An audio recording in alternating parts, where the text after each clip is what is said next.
my house. Come freely, go safely, and leave something of the happiness you bring. Hello everyone, I'm sorry that there was no video in September. My family came to visit me in Japan, so I was on holiday for 2.5 weeks.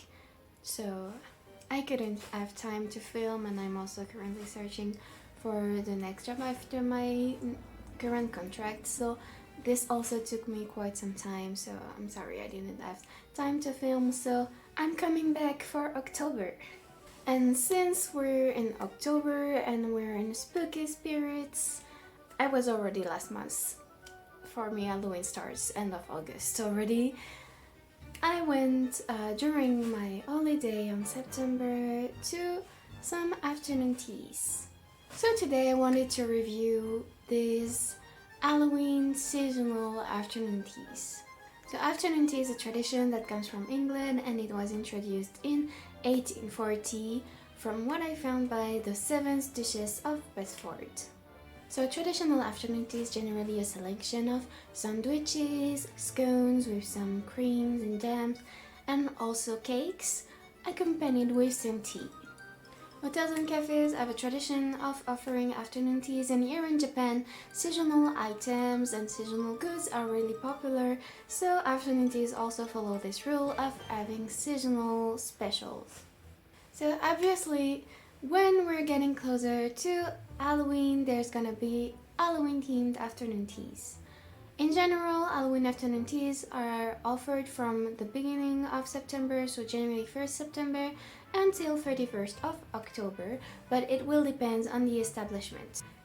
As a Gothic Lolita, you can guess that I really enjoy Halloween themed afternoon teas because it's always really cute with the Halloween aesthetics that fits so well with Gothic Lolita.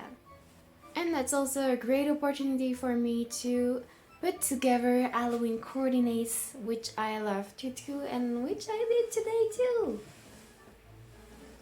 Say hi to my Halloween coordinate with the GSK2 of the Night of the Ghost Forest from Alice and the Pirates. So during my holiday, I went to Tokyo and I experienced 3 different afternoon teas. One was the Seibu Prince Hotel in Shinjuku, another one was the Solomon's Restaurant in Harajuku, and the last one was the Q-pot Cafe in Harajuku. So as a note, I've already went to the Seibu Prince Hotel one last year and to the Q-pot Cafe one last year, so I can compare also between last year and this year. For the Solomon's one, it was my first time. But during the video, I'm gonna include some footage that I took when I went to the afternoon tea. So we're gonna start to talk about the one at the Prince Hotel. At the Prince Hotel, you always receive a little menu on the table, which I bring back with me because it's always very well crafted, it's really pretty, and it details all the menu, all the food that you're gonna eat in your afternoon tea, and you can see that the design is really cute. So I'm gonna include some footage, and you can see that this afternoon tea is particularly aesthetically pleasing.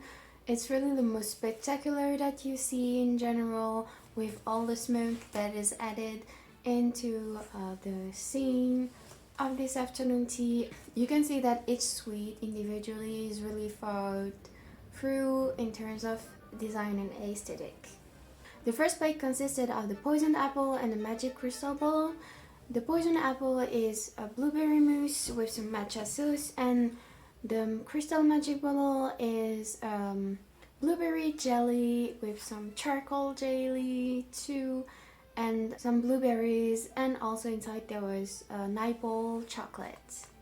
The second plate is the Black Cat in the Dark Night with the enchanting rose tart. The Black Cat is composed of a chocolate sponge cake with some charcoal cream and white chocolate figures on top, and the rose tart is chocolate tart base with some chocolate crunch, a vanilla mousse, and there was a little raspberry sauce inside the little, I don't know how you call it, it's not a syringe, but the little posh thing. The bottom plate consists of the macaroon. It's a play on words with Romanian and macaroon.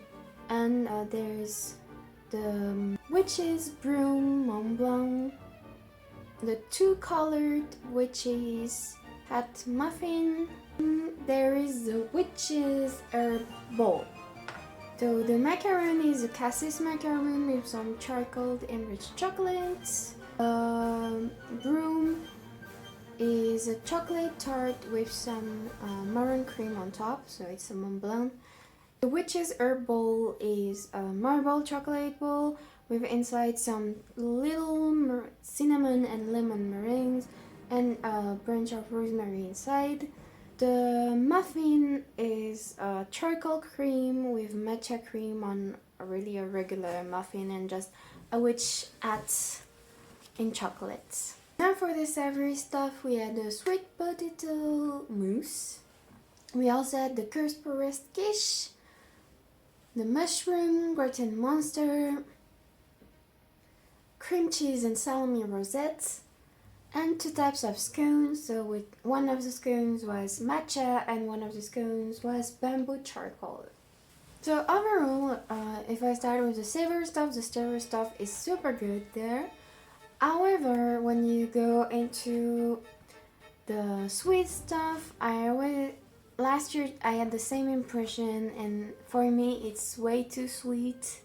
Also, overall the quantity is too much for me. In general, I kind of feel bad after eating it. It's way too much for me. It's the best aesthetically, but I'm also not much of a fan of their sweets because in general it's really too researched to my taste. Poison apple was way too sweet for me. Even with the matcha sauce, I wouldn't have been able to eat it without the matcha sauce. Also, as a French person, I have really big critiques on their macaroon. There's absolutely nothing inside their macaroons. Like, the principle of macaroons is that you have a ganache inside or cream inside that contrasts with how dry the meringue is, and there's nothing inside, so it's just really dry. It's just like having some kind of really dry cake. They use the facility of using charcoal kind of everywhere, and I got stained by the charcoal. Like, I had some charcoal fall on my dress. Unfortunately, I was wearing one of my ghost GSKs, so it kind of fits into the brunch vibe in some way, but the charcoal everywhere was too much. And also, if you don't know, but charcoal can have like effects with any medication that you can be taking. For example, if you're taking the birth control pill, charcoal is gonna negate the effects of your birth control. It's the easy way. It doesn't really have any taste, but it also has consequences that a lot of people don't know. Like, I didn't know about it until recently. So in general, aesthetically, it's a 100. In terms of taste, I'm not a fan of it, and last year I also had the same impression, but I wanted to try it again, especially that I really loved the theme this year. But I won't go again, and it's from all the afternoon tea I'm gonna show you, it's the most expensive, and I would say that it's a great value for how much you have, but since it's too much for me, I don't really see the interest of paying so much and not enjoying all the different sweets that I'm eating, so I won't be going again.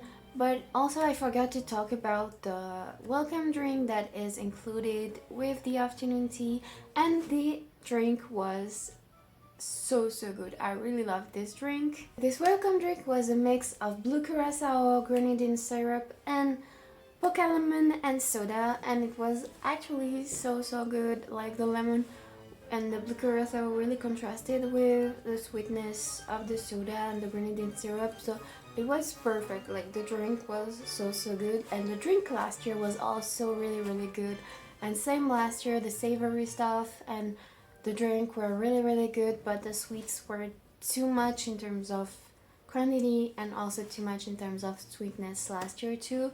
So unfortunately, I don't feel like I'm gonna go ever again to this one.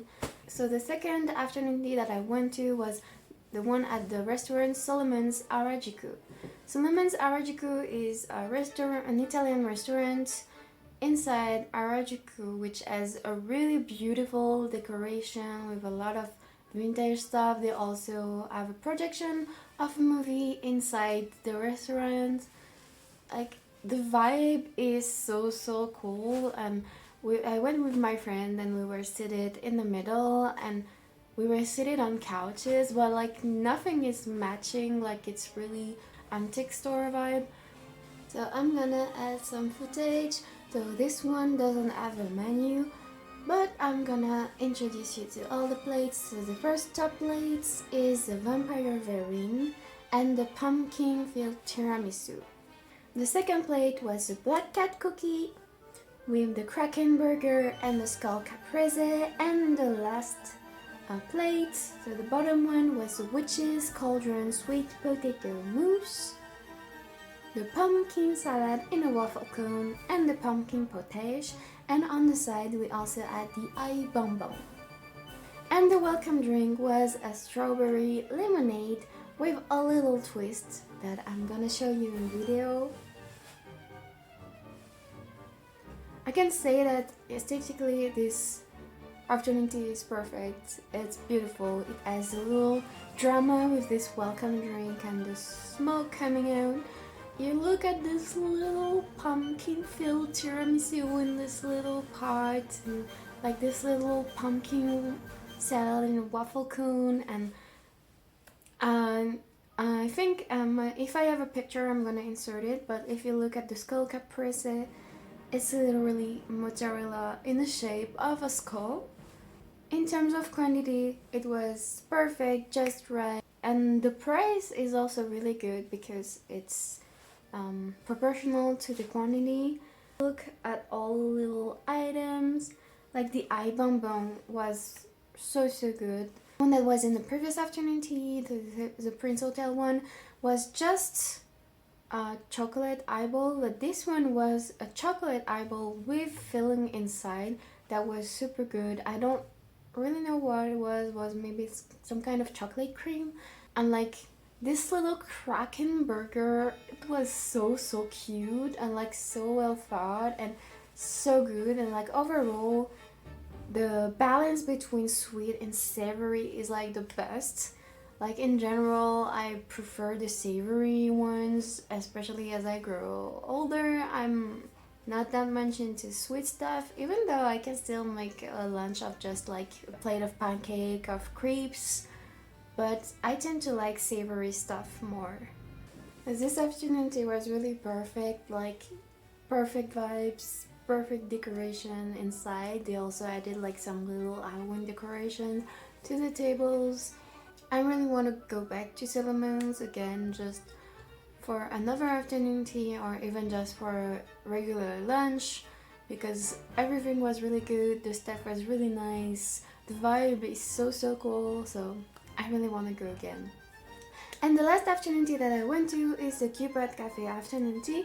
I brought my family who was visiting to the Q-pot cafe to introduce them to one of my favorite things to do, which is having afternoon tea, especially Halloween afternoon teas. I also went last year and it was already really good with the taste, and also the price is really nice. And Q-pot cafe is generally a staple for lolitas, so I went again this year. I'm gonna add footage of this afternoon tea, and we're gonna start by talking about the first plate. So the first plate is composed of the jack-o'-lantern dessert, which is a pumpkin pudding with some caramelized hazelnuts and crunch on top.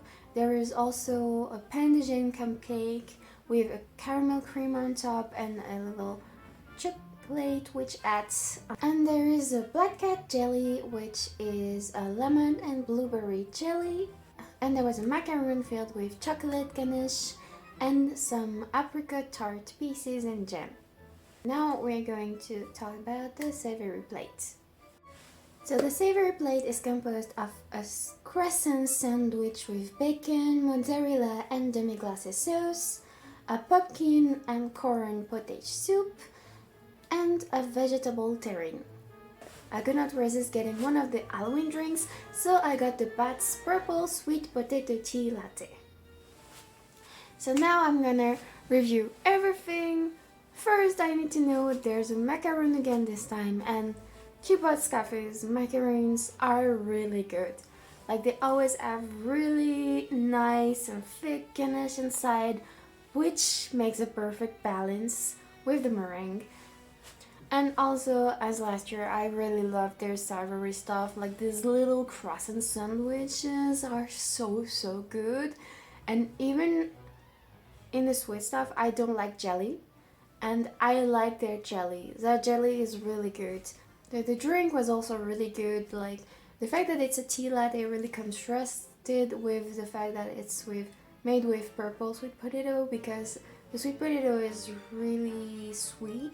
So if it was like a cocoa, it would have been way too much. So either tea or coffee with it is perfect. It was really good. Like, the cream was really nice.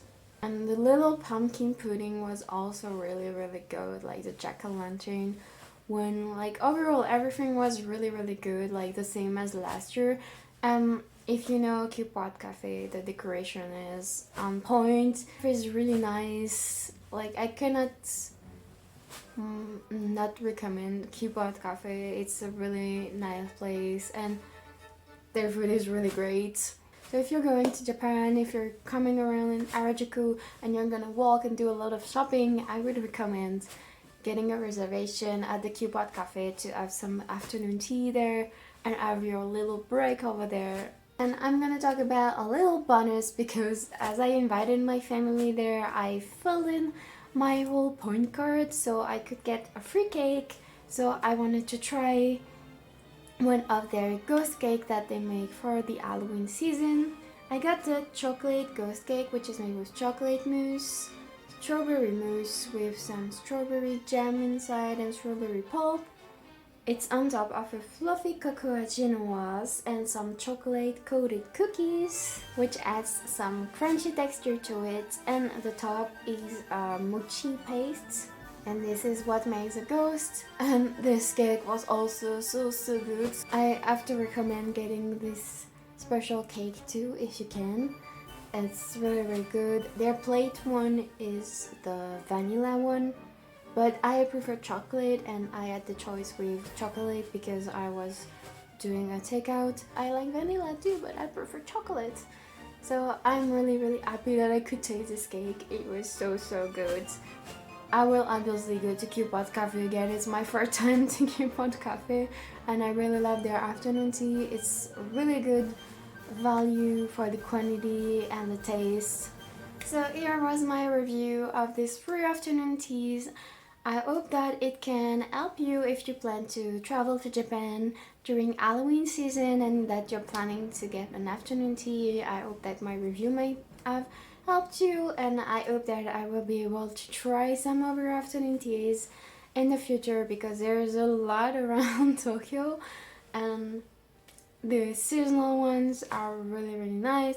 If there are other seasons that you would be interested in afternoon teas, like, I personally really like Christmas flavors, so maybe I can review some Christmas ones, or maybe just one, because I won't have such a long holiday again.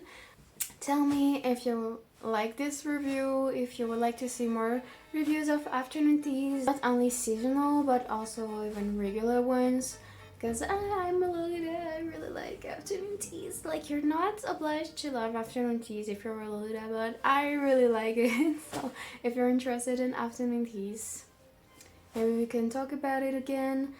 And if you have any idea of videos that you will want to see me do, please tell me. If you like this video, please leave a comment, leave a like, subscribe to my channel if you want to see more, and I hope that we will see each other again in my castle.